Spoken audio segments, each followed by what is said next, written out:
Hello everyone, my name is Valera, and today on The Little Things, I'm going to be sharing with you how to buy your very first home. It's going to be part one of a series. So let's do this.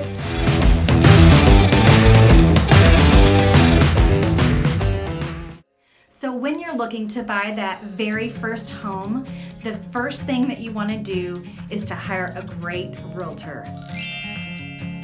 You want to investigate them, obviously. Maybe do a couple of interviews for realtors that you are considering or thinking about. You want to check to see what types of reviews that they have online. If they do have any references, you want to kind of know about that. You also want to try and stalk them on Facebook. Because if they're posting things that you're not necessarily comfortable with or you don't really like, then they may not be a good fit for you. You also want to go to the TREC website. TREC stands for Texas Real Estate Commission, and you want to type in their license number and see if they've had any disciplinary actions against them or lawsuits filed. You kind of want to know that before you hire someone. The last thing that you want to do is you want to see how much experience they have. Years don't necessarily mean that they have the best experience. You want to also see how many transactions they've done, ask them a little bit about that, and see what they say. So the best thing about hiring a realtor is that they are going to be working for you for free.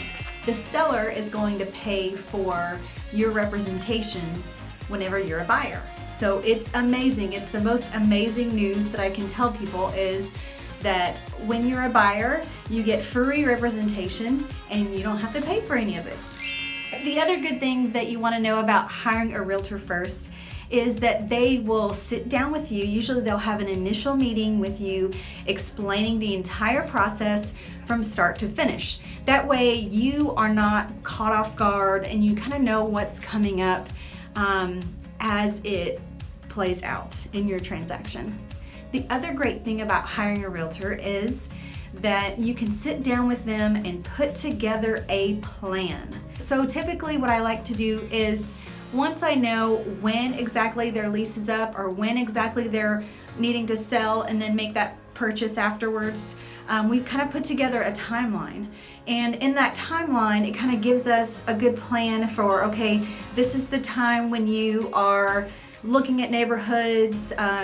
We don't maybe necessarily know your price point yet. We just want you to look at areas. We want you to look at neighborhoods because ultimately I'm not going to be living there. You're going to be living there. So it's very important that you kind of do some pre-homework before you even get in the car with the realtor and go look at the inside of these homes. You want to make sure that you are comfortable with the area that you want to pick and choose. Realtors also have a great knowledge of lenders. I have several lenders that I personally work with that offer various types of loan programs. Not every loan program is going to be good for you. So once we put together that great plan, my goal is to help you accomplish and execute that plan. So I'll be following up with you depending on how frequently you want me to. So if you're like, just once a month, that's me because it's a year later, okay? Or if it's like, I need you to call me every week, give me an update. What are some neighborhoods that you see? What are some neighborhoods that you've liked? Just talking with you about those basic things will help the process go a lot smoother. So that's all for today's video. If you enjoyed the video, be sure to like it and subscribe if this is your very first time here to my channel. I hope you all have a wonderful, wonderful day, and I'll see you next time on The Little Things. You feel more comfortable, you feel more confident about it. And they just had a weekend to take a look at a couple of homes to help things move. There are self-employment options for through the lending.